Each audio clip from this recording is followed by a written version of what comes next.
convenio que ellas están manifestando se llegue a materializar y nosotros tengamos también el apoyo de ellas para poder avanzar, porque ya sabemos que en el ámbito latinoamericano y de América del Centro, los países que están muy avanzados en estos temas de derechos de las mujeres son Argentina y México, ¿no? Entonces, claro, si tenemos esa referencia, para nosotros es muy interesante que las juezas y profesoras argentinas nos brinden su apoyo, porque nosotros tenemos serios problemas también para la interpretación de nuestra normativa. Y claro, hay que pensar también en Argentina, tienen un sistema distinto al nuestro, totalmente, porque nosotros tenemos un gobierno unitario, ellos tienen un gobierno diferente por provincias, y entonces van a tener distintas cortes supremas y una Suprema Corte, lo que nosotros tenemos una sola Corte Suprema. La interpretación de las normas también puede ser distinta, ¿no? Y tratan de unificarlo a través de la Suprema Corte Argentina, allá en su país, donde se van a dar los lineamientos más generales y específicos. Pero a mí me llamó la atención cuando estuve también en algunos lugares de Argentina, de ver pues que existen en cada provincia, incluso tiene sus propios códigos, y esos códigos se pueden poner adelante su vigencia, adelantar su vigencia mucho más que la de otros lugares, como lo que pasa en México, que es un estado también federal, ¿no? El estado mexicano, al igual que los Estados Unidos. Y entonces nuestro sistema de justicia es distinto, pero eso no impide de que las interpretaciones en favor de los grupos vulnerables y de las mujeres sirvan para todos los contextos. Yo creo que es una gran idea la que se ha tenido y esperamos que esto siga adelante, ¿no? Bien, ya estamos desde las 4 de la tarde, ya tenemos cerca de 3 horas. El tema que me convoca y que va a ser muy corto, en atención también al tiempo que ha ido pasando, pero espero de que podamos sentar algunas reflexiones sobre esto que se va a relacionar mucho más con lo que ha explicado, lo que nos han hablado las profesoras argentinas, porque el tema de la profesora española es muy específico, es un tema relacionado al asilo. Ellos también tienen un sistema de justicia diferente, ¿no? Porque allá existen las famosas cuestiones prejudiciales que no existen en el caso peruano, ¿no?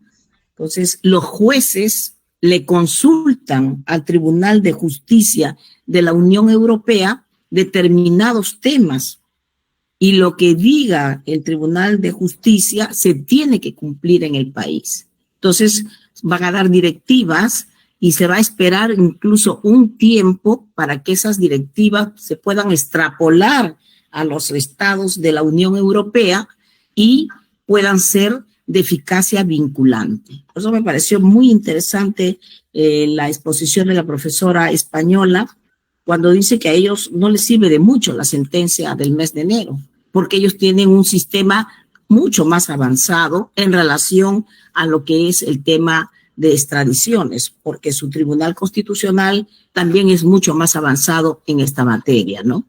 Pero lo que es importante de la cuestión prejudicial que no tenemos en Perú es de que incluso un juez, sin considerar lo que pueda haber dicho un Tribunal Constitucional, le pregunta al Tribunal de Justicia de la Unión Europea. Y ha habido decisiones de este tribunal que ha dejado sin efecto decisiones de los tribunales constitucionales para establecer ellos su propia doctrina y su jurisprudencia que es vinculante en ese país, a nivel de los países que integran este espacio de libertad, le llaman ellos, espacio de libertad y de seguridad de la Unión Europea. Bueno, nosotros lo que tenemos es las opiniones consultivas, ¿no? Los estados le consultan a la Corte Interamericana sobre la interpretación de alguna norma de la Constitución o de alguna norma de los propios tratados que integran el sistema de la OEA. Pero ya sabemos que las opiniones consultivas no tienen la eficacia vinculante como sí la tiene una directiva que emite el Tribunal de Justicia. Todo depende también de nosotros los jueces.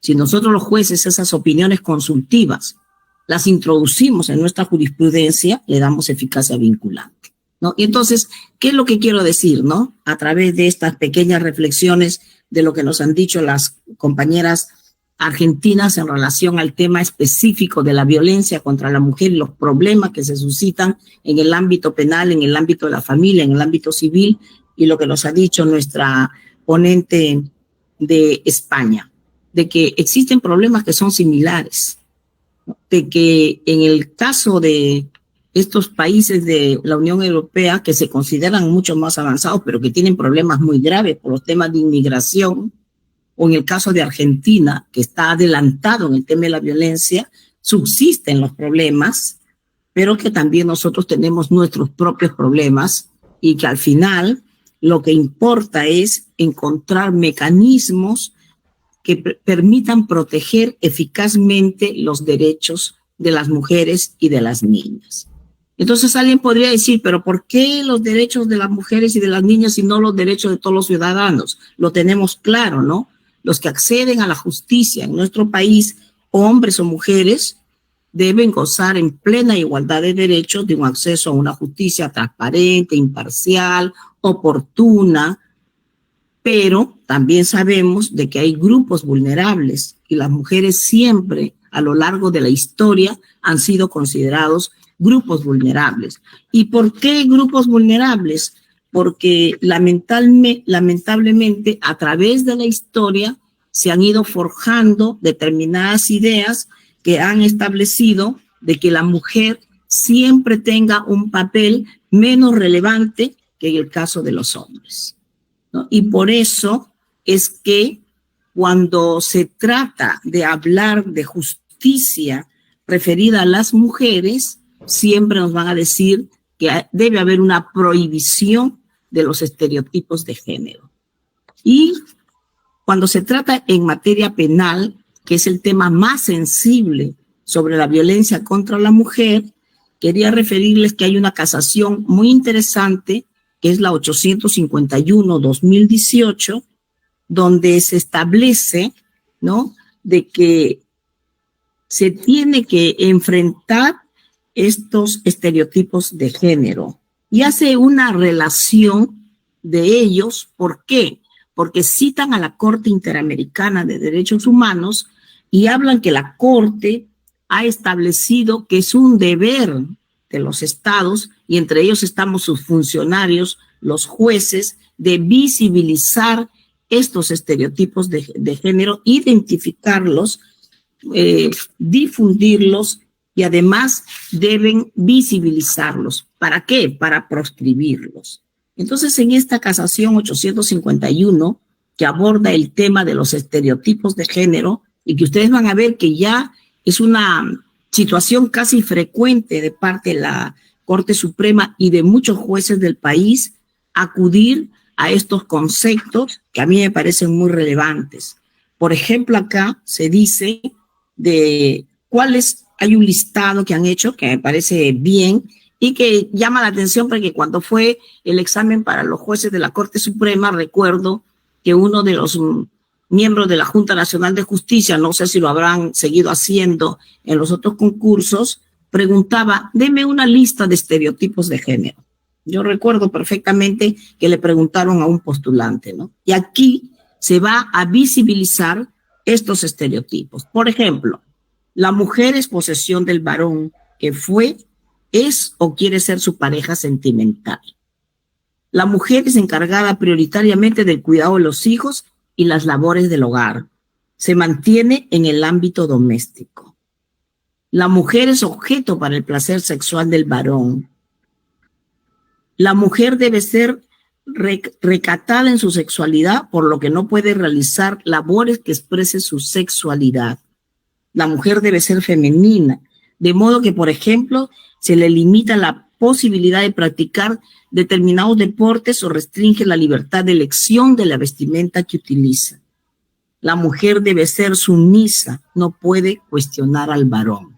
Miren ustedes, acá en esta casación, la 851-2018, hace ya 6 años, la Corte Suprema hacía un listado de estereotipos de género y acto seguido hacía mención a la sentencia de la Corte Interamericana, caso Ramírez Escobar y otros versus Guatemala, donde la Corte establece el deber de identificar, reconocer, visibilizar y rechazar los estereotipos de género que son incompatibles con el derecho internacional de los derechos humanos y respecto de los cuales los estados deben tomar medidas para erradicarlo en circunstancias en las que han sido utilizadas para justificar la violencia contra la mujer o su impunidad, la violación de las garantías judiciales o la afectación diferenciada de acciones o decisiones del Estado. Entonces, por ejemplo, esta casación es un buen ejemplo de cómo la Corte Suprema abordó esta temática, que ya, como les dije, se viene haciendo en diversos juzgados del país. ¿Por qué? Porque hay que tener en consideración que en el ámbito de la justicia, estos estereotipos de género deben estar proscritos, porque generan violencia, y la violencia contra la mujer, según lo ha dicho la CEDAW, es una forma de discriminación. Entonces, ¿por qué es relevante para nosotros que somos juezas, ¿no? Y también para los jueces, y de lo que hablaban nuestras compañeras de Argentina? ¿Por qué es relevante impartir justicia con perspectiva de género? Porque eso nos va a obligar a utilizar siempre estas categorías, estos conceptos en nuestras decisiones. Y no solo limitarnos, ¿no?, a decir, bueno, la Corte Interamericana dice tal cosa, no, sino que en el hecho en concreto identificar cuál es la situación que se ha presentado y dar la solución al problema. Entonces, a mí me parece que eso es una buena práctica que nosotros los jueces y juezas debemos asumir aquí en el país como una muestra de un cambio, porque en el Poder Judicial se ejerce mucho poder. Las decisiones judiciales denotan un poder de parte de los jueces, porque van a resolver los conflictos. Y si se trata de decisiones que emanan de los más altos órganos que imparten justicia, incluso estas son vinculantes para todos los órganos que ejercen jurisdicción. Fíjese, tan importante será el tema de los acuerdos plenarios, que después de muchos años que la Corte Suprema ha emitido diversos acuerdos plenarios, recientemente un congresista ha interpuesto una acusación constitucional contra todos los jueces penales de la Corte Suprema porque han dado un acuerdo plenario que interpreta el tema de la suspensión de la prescripción. Y si alguien empieza a ver la situación y a dónde nos deriva ese acuerdo plenario, nos deriva un acuerdo que se había dado años atrás. Y en ese momento nadie dijo nada. Pero ahora, claro, como se trata de una situación que tiene que ver con actos de corrupción, lógicamente es que los congresistas, un grupo de ellos, han puesto el grito en el cielo y lo primero que han hecho es hacer una denuncia constitucional, ¿no? ¿Para qué? Con una finalidad de que todos los jueces penales de la Corte Suprema puedan ser acusados constitucionalmente. Y ustedes saben cuál es la consecuencia de una acusación constitucional, ¿no? Ya lo hemos visto el día de ayer. Entonces, lo mismo puede pasar si es que nosotros como jueces no nos defendemos en nuestro fuero de independencia y de respeto a la autonomía del Poder Judicial. Bien, en la materia penal, ¿no? ¿Y por qué es relevante este tema?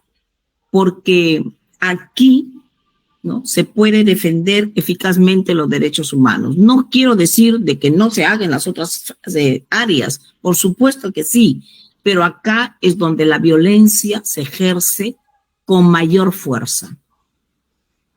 Los actos de violación sexual contra niños, especialmente en el entorno familiar, llegan a diario a la Corte Suprema. Y nosotros sabemos que la pena que se aplica ahora en esos casos es de cadena perpetua. Y sin embargo, este tema no disuade, sino que por el contrario, se está viendo un incremento de casos, ¿no?, relacionados a violación sexual, actos contra el pudor, acoso sexual, muchos temas penales de violencia contra la mujer y, claro, con su expresión más fuerte, el feminicidio, están siendo conocidos por los jueces y juezas a nivel nacional y llegan a la Corte Suprema. Pero allí yo pienso que el rol de la Corte Suprema es fundamental. Y claro, es importante que la Corte Suprema, aparte de que se imparta justicia bajo una perspectiva de género, también nosotros, los que estamos encargados de hacerlo, y todos los jueces y juezas a nivel nacional, asumamos un compromiso de entender que para poder aplicar estas categorías, estos conceptos, tenemos que estar debidamente capacitados. Si ustedes leen los acuerdos plenarios que ha dado la Corte Suprema y que abordan la temática de la violencia de género, en realidad es copiosa y es sumamente utilizada por los abogados y también por los fiscales y por nosotros cuando resolvemos los casos. Uno de los más antiguos, el Acuerdo Plenario 2-2005, CJ 116, requisitos de la sindicación de coacusado, testigo o agraviado, es una herramienta poderosa para los fiscales. Los fiscales constantemente, cuando denuncian los casos de violación sexual, saben, porque la Corte Interamericana ya lo ha establecido y lo ha establecido el Tribunal Europeo de Derechos Humanos, que en estos casos, por tratarse de delitos clandestinos, muchas veces no se tiene pruebas, solo la simple indicación que se requiere que sea circunstanciada en tiempo, lugar, fechas. ¿Y qué pasa con menores de 4 o 5 años que sufren abuso sexual? Pero se ha dicho que en esos casos hay que ser flexibles al momento de valorar la declaración de la víctima. ¿Ya? Y claro, este 2005, que no es solamente para la declaración, evaluar la sindicación de la víctima, sino también del agraviado o de los coimputados, viene siendo utilizado constantemente.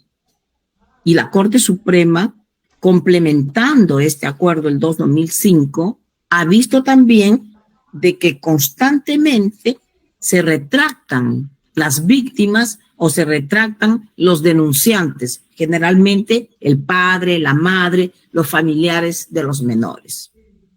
Claro, como hay una retractación en estos casos, lo que se ha dado es otro acuerdo plenario, el 1-2011, CJ 116, denominado apreciación de la prueba en los delitos contra la libertad sexual.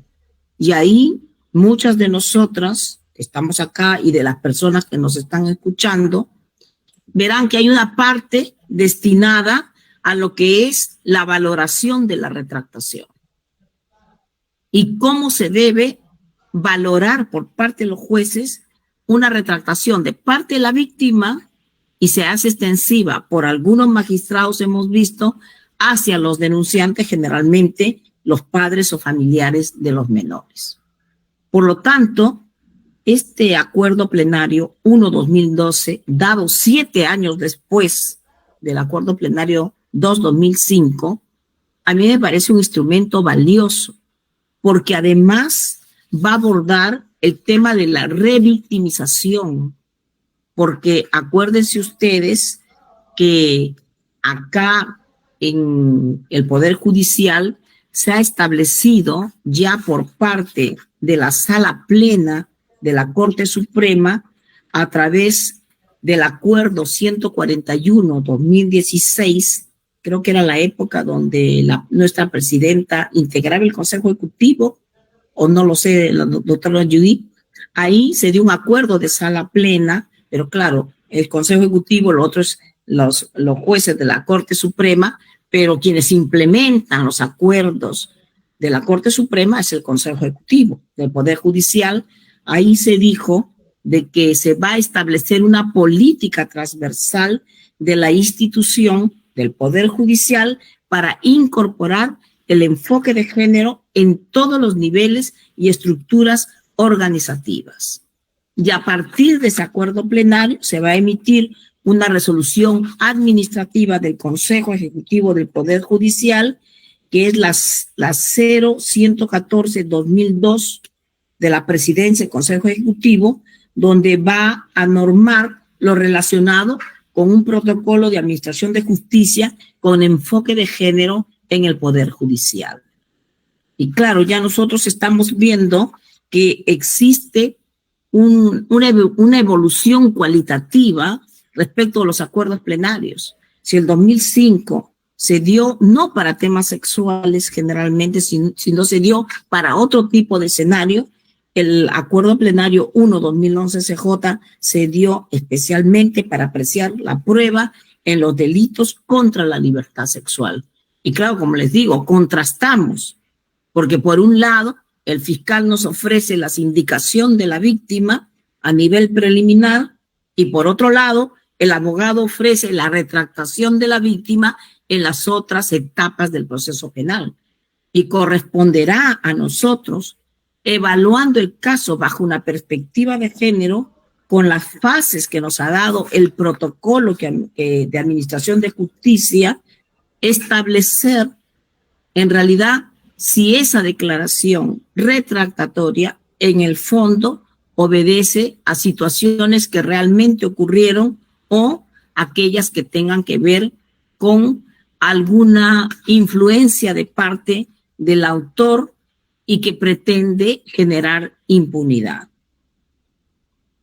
También tenemos otros acuerdos plenarios, como por ejemplo el 4-2008, que tiene que ver con los temas de violación sexual, ¿no? Que se va a complementar posteriormente con el acuerdo plenario 1-2012. Acuérdense que en el 2012 el Tribunal Constitucional emite una sentencia mediante la cual declara que es inconstitucional penalizar las relaciones sexuales de aquellas personas libres, o sea, consentidas, de aquellas personas mayores de 14 años de edad. Entonces, como va a dar esa sentencia, se tiene que dar un acuerdo plenario que especifique cómo se va a abordar esta problemática, que se refiere a la reconducción del delito de abuso sexual no consentido por adolescentes mayores de 14 y menores de 18, que se encuentran previstas en el artículo 170 del Código Penal. ¿Por qué? Porque si las relaciones sexuales mayores de 14 no son consentidas, ya ingresan a la categoría del artículo 170 del Código Penal. Pero si fueron consentidas, entonces son atípicas porque la libertad sexual se ejerce válidamente a partir de los 14 años de edad, conforme con la sentencia del Tribunal Constitucional. Fíjense, y es tan fuerte el tema de la violación sexual y de los actos contra el pudor en el ámbito familiar y en el ámbito particular, de que la Corte Suprema ha vuelto a dar otro acuerdo plenario, el 3-2011, CJ 116, que son los delitos contra la libertad sexual y la trata de personas, las diferencias típicas y la penalidad. Pero recuerden ustedes que esto ha ido cambiando constantemente. Estos son tipos penales que inclusive se van agravando muchísimo. Y claro, a veces los acuerdos plenarios se van quedando desfasados frente a las nuevas normas que va dando el Poder Legislativo. Y también nosotros no somos caja de resonancia del Poder Legislativo, porque por algo también los jueces cuentan con un gran instrumento que está previsto en el segundo inciso, segundo párrafo del artículo 138 de la Constitución, que viene a ser el control difuso de constitucionalidad de las leyes. Y como quiera que nuestro país es multicultural, existen problemas para la interpretación del artículo 15 del Código Penal. Somos un país que tiene una gran cantidad de población, ¿no?, que es de raza indígena o de las comunidades nativas y de las campesinas. Y por lo tanto, las disposiciones que se dan no necesariamente se van a transponer de la misma manera en que se da para sociedades que están culturizadas de otra manera. Y por lo tanto, en este acuerdo plenario 1/2015, CJ 116, se tuvo que dar la aplicación judicial del artículo 15 del Código Penal y los procesos interculturales por delitos de violación de niñas y adolescentes. Con lo cual les quiero decir de que el tema de la violencia sexual es una forma de manifestación de la violencia de género, porque la mayoría de las víctimas son mujeres o son niñas. Es cierto que hay también víctimas que son niños, pero si se hace un porcentaje de lo que son las víctimas, el porcentaje mayoritario es para el género femenino. Y claro, por eso les decía, tenemos que tener una sensibilidad especial, las juezas y los jueces en su conjunto, para impartir justicia de otra manera, para que en nuestras decisiones, ¿no?, cuando se lleve a cabo las argumentaciones judiciales, podamos incorporar aquella jurisprudencia que ha establecido tanto el Tribunal Constitucional como la Corte Interamericana, los informes y también lo que dice el Comité de la CEDAW y también lo que dice la Corte Suprema. Ya sabemos nosotros de que este sistema de justicia que se ha diseñado en el caso peruano tiene 3 vértices. Tiene una jurisdicción ordinaria con la Corte Suprema a la cabeza, tiene una jurisdicción constitucional con el Tribunal Constitucional en el vértice, en la medida en que le lleguen los procesos vía recurso de agravio constitucional o resuelva demandas de inconstitucionalidad, y tenemos a la Corte Interamericana, que finalmente se va a colocar por encima de las 2 jurisdicciones que forman parte de la jurisdicción interna. Y claro, ahora ya no podemos hablar de compartimientos estancos. Ahora todos tienen una misma dirección. Y claro, si después de que se ha llevado a cabo un proceso, viene una decisión del Tribunal Constitucional, se deja sin efecto y se tiene que volver a procesar. O si se ha agotado la jurisdicción interna y llega una sentencia de la Corte Interamericana, también se tiene que volver a procesar. Entonces, ¿qué es lo que tenemos que hacer para brindar una justicia oportuna, de calidad y eficiente? Seguir esos lineamientos que establece tanto la Corte Interamericana como el Tribunal Constitucional.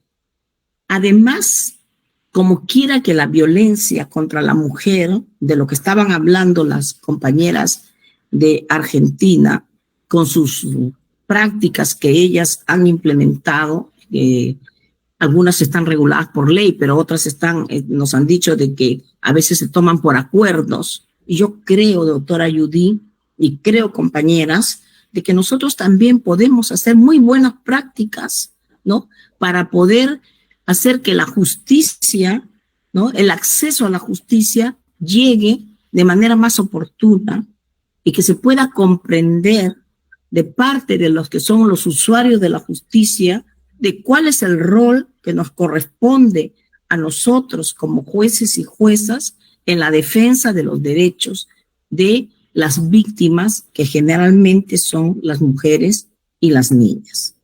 Lo tenemos que hacer. Ese es un reto. Dentro de poco, 2 días más, se celebra el Día Internacional de las Juezas. Entonces ahí se ve que el Día de la Mujer, el 8, hoy día, más el domingo, el Día Internacional, es como un compromiso que tenemos que asumir, ¿no? Para ver cómo, así como la Corte Suprema dicta los acuerdos plenarios, que son varios, cómo nosotros también como asociación vamos a fomentar buenas prácticas, ¿no? Para poder llevar a cabo una justicia más rápida y eficaz. Esa es una tarea que nos tenemos que trazar. Y yo creo que este seminario es un buen inicio, ¿no? De lo que se va a hacer. ¿Ya? Y siguiendo con el tema, disculpen que vaya por ese lado, porque claro, yo pienso de que una transversalización de la justicia utilizando una perspectiva de género no puede ser solamente algo que se diga en abstracto, sino que se tiene que materializar en la realidad. Y por tanto, nosotros los jueces somos operadores de justicia que tenemos mucho poder al dar una sentencia en la cual, como lo hizo la casación que he dado lectura, identificó, visibilizó estos estereotipos y los comunicó en una sentencia. Mejor si es una casación que hace una interpretación de la ley de conformidad con la ley fundamental de un Estado.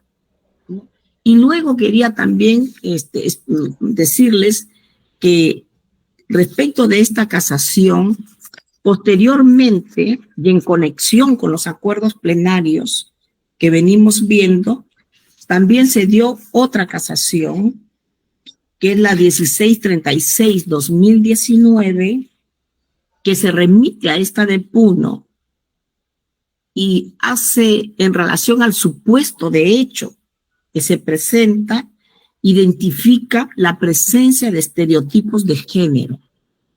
Y lo dice que como quiera que se han presentado y los van a poner en conocimiento, ellos consideran de que se deben comunicar para decir que deben ser proscritos en un Estado constitucional de derecho. Yo creo que esa es la tarea que tenemos. Porque si nos limitamos, ya les dije, casación 1636-2019, porque si nos limitamos simplemente a dar una sentencia muy fría, donde se diga estos son los hechos que se subsumen en el tipo penal y por lo tanto vamos a imponer una pena si se acredita una responsabilidad penal, bueno, estamos haciendo una tarea como la hace cualquier juez, pero no como un juez que tiene que asumir un rol distinto en una sociedad donde más del 50% son mujeres y sufren de muchos problemas de discriminación estructural y donde hay también discriminación interseccional, donde se unen diversos factores para hacer más vulnerable la situación. Analfabetas, la pobreza, inmigrantes que tenemos muchos en la actualidad, razas campesinas o personas que no tienen acceso directo a la justicia y que se encuentran como sectores vulnerables, personas de la tercera edad, discapacitados, etc. Entonces, una herramienta poderosa para nosotros los jueces son las sentencias. Siempre se dice los jueces hablan por sus sentencias, pero yo pienso que el discurso tiene que ser mucho más amplio. Tiene que ser un discurso donde se visibilicen los problemas, se den mensajes y además sean utilizando un lenguaje inclusivo, que también la Comisión de Justicia de Género ha emitido un documento donde se establece cómo utilizar lenguaje inclusivo en las sentencias. Miren ustedes, tenemos un reto muy grande y creo que por el lugar donde estoy yo, que es en el ámbito penal, abordo el tema penal. Estoy segura que esto se da en todas las áreas del derecho, sino que quizás en el ámbito penal y en el ámbito de la justicia especializada en familia es donde más se ve el tema de lo que significa la violencia contra la mujer en el ámbito público y en el ámbito privado. Hay un importante acuerdo también plenario el 2/2016 sobre lesiones y faltas por daño físico y afectación psicológica, y cuando viene la ley 30.364, que es una ley muy irrelevante porque tiene un enfoque de género, tiene un enfoque de interseccionalidad, se tiene que dar un acuerdo plenario el 5/2016, delitos de violencia contra la mujer y los integrantes del grupo familiar, ámbito procesal, ley 30.364. No relacionado con aspectos sustantivos, sino con aspectos procesales de la ley. El acuerdo plenario 9/2019, violencia contra las mujeres e integrantes del grupo familiar, principio de oportunidad, acuerdo reparatorio y problemática en su punición. Si ustedes le dan una lectura nuevamente, encontrarán que está plagada de conceptos relacionados al enfoque de género, a la discriminación, a todos esos aspectos que ahora nos piden a nosotros los jueces que utilicemos en las sentencias. Con lo que yo les quiero decir es que los acuerdos plenarios constituyen una buena herramienta para impartir justicia. Y la ventaja también es de que se permite que, conforme al artículo 22 de la Ley Orgánica del Poder Judicial, el que no encontrara conforme esa interpretación que se ha efectuado, se aparte de este acuerdo plenario, explique sus razones, porque por supuesto eso puede enriquecer a futuro las interpretaciones que se vengan haciendo a nivel de la Corte Suprema. Es importante también que cuando veamos los temas de la justicia penal y de una efectiva protección de los derechos humanos, tengamos en consideración de que se ha constitucionalizado el proceso penal. Ya no podemos hablar de un proceso penal de carácter legal. Ahora se habla de un proceso penal constitucionalizado. Y más aún cuando se ha introducido por parte de la Corte Interamericana la doctrina del control de convencionalidad, tenemos que decir que el proceso también se ha convencionalizado y que requiere de nosotros un mayor esfuerzo. Nosotros, en realidad, las juezas y los jueces, trabajamos mucho, tenemos bastante carga procesal y nos exige situaciones, ¿no?, de poder tener a la mano al momento de resolver en el paso 4 de las etapas para incorporar el enfoque de género en la labor jurisdiccional. Nos exigen determinar el derecho aplicable. Y ese derecho aplicable, según este paso 4, tiene correlación con la norma internacional y la jurisprudencia que se haya emitido al respecto y con la norma nacional, siempre y cuando no haya sido cuestionada por la Corte Suprema o por el Tribunal Constitucional.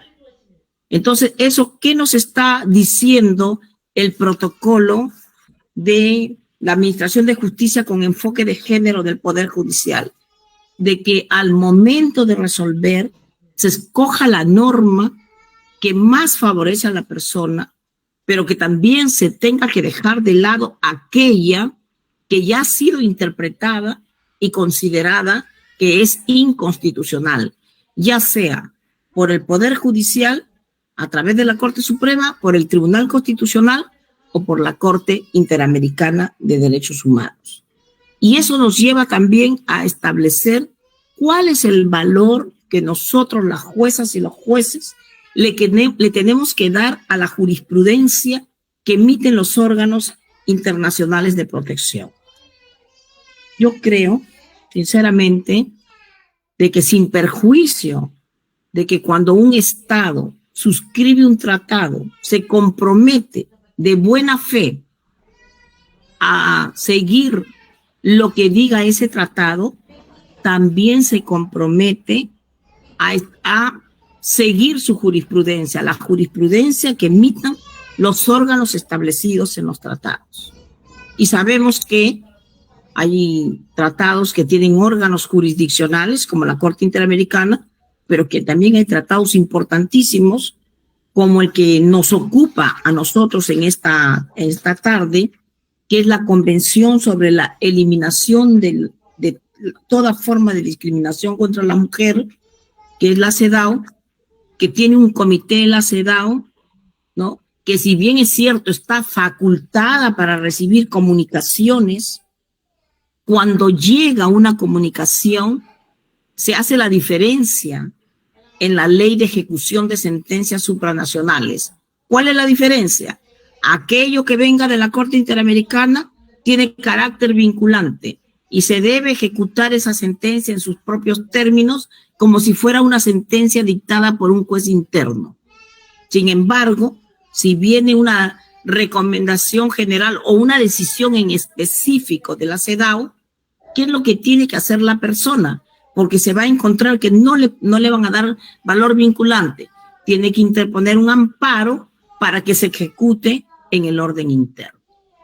Yo por eso les decía, si nosotros como juezas y jueces, esas opiniones consultivas, esas recomendaciones generales que emite la CEDAW, esos informes que emite el Comité de Seguimiento, ¿no? Que tiene que ver la Comisión Interamericana de Derechos Humanos, en el caso de la OEA, las utilizamos en nuestra jurisprudencia, le estamos dando valor y podemos hacer de que tengan eficacia en el ordenamiento interno.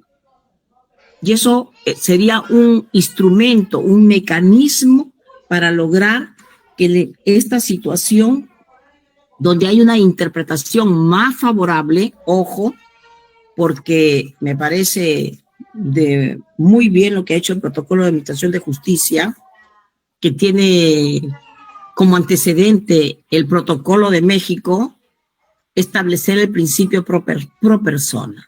Entonces, con ese principio pro persona, vamos a tener que adoptar la norma que mayor proteja al derecho, así sea una norma de menor rango. Por lo tanto, fíjense ustedes, en estos momentos se nos plantea varios retos a nosotros como jueces y juezas. En primer lugar, se nos plantea la necesidad de ofrecer una justicia pronta, que ese es el problema que siempre nos van a decir que no lo hacemos, una justicia pronta, transparente. Hay que publicitar nuestras decisiones. Si no lo hace las presidencias de la Corte, hagámoslo nosotros a través de los propios sistemas de nuestras redes sociales, para que conozcan lo que nosotros estamos resolviendo y para que se cumpla el mandato constitucional de que todos tienen derecho a cuestionar, a criticar las decisiones que se emitan en el Poder Judicial. Entonces tenemos ese primer reto de dar una justicia pronta, eficiente, transparente, imparcial, por supuesto, y de calidad. Ya ahora se exige una justicia de calidad. Claro que tenemos problemas, los mismos argentinas lo decían, tienen problemas económicos, tienen problemas logísticos, todos lo tenemos. Y tenemos que hacer esfuerzos para salir adelante. Gina es mi amiga, hace mucho tiempo, y conversamos. Y cuando hablamos, le digo, estoy cansada, he trabajado hasta las 2 de la mañana, y a mí sí, yo también estoy cansada. Podemos estar cansados también, pero tenemos que seguir trabajando porque tenemos un compromiso que hemos asumido. En segundo lugar, se nos plantea el reto de la capacitación permanente. Y este es un gran espacio, el que se pueda difundir las ideas. Hay que hacer talleres también, que son productivos, me parece, para que nosotros, las juezas y los jueces, tengamos una especialización. Escuchaba yo que varias de las compañeras son especialistas en violencia de género, ¿no? Ustedes cuando leían sus currículums, ¿no? O sea, no se limitan a ser juezas, sino que además buscan su capacitación en determinadas áreas. Yo creo que muchos de nosotros lo hacemos. Aún con los problemas de sobrecarga y de cansancio lo hacemos. Pero nos exigen más. nos exige más esta situación de tener una jurisdicción que es ahora global, que ya no podemos hablar de que yo estoy en Perú y lo que diga San José de Costa Rica, eso es su problema. No. Nosotros sabemos que lo que decimos nosotros lo puede cuestionar un ciudadano ante el Tribunal Constitucional, por supuesto, después de agotar las dos instancias en el Poder Judicial, y incluso lo que diga el Tribunal Constitucional puede ser cuestionado en el órgano internacional. Y entonces tenemos que manejar todos esos conceptos, esa jurisprudencia que es vasta, y estar actualizados para poder resolver estos casos. Entender también que todo lo que es juzgar con perspectiva de género se sustenta en el gran principio de la igualdad ante la ley y de la no discriminación. Para eso se hace, para que nosotros, que siempre hemos sido relegadas y que sí hemos ganado espacio, no hay que negarlo, pero que todavía nos falta mucho que hacer, para que así esa violencia, que es una forma de discriminación, nos permita poco a poco ir saliendo de estas barreras y llegar a una situación diferente en el país. Entender también, como les dije, que la justicia penal se ha constitucionalizado y se ha convencionalizado.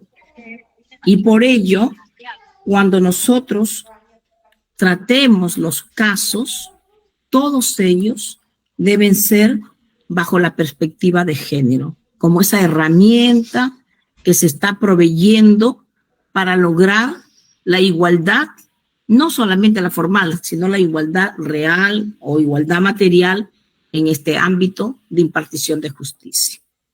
Bien, esas son las reflexiones que quería hacer con ustedes esta tarde. Agradecerle mucho, doctora Judy Alegre, como presidenta de la Asociación Peruana de Juezas y nacional, le decimos nosotros, y estamos muy contentos realmente de estar en esta fecha tan importante reunidas, y espero que sigamos estándolo mucho tiempo más. Muchas gracias.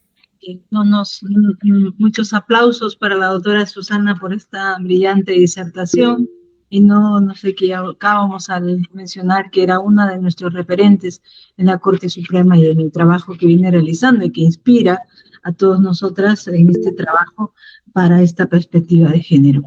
Doctora Judith, continuamos con ya en la parte final de nuestro evento. Sí, efectivamente, estamos ya por la etapa final, dar con el cierre del evento con broche de oro y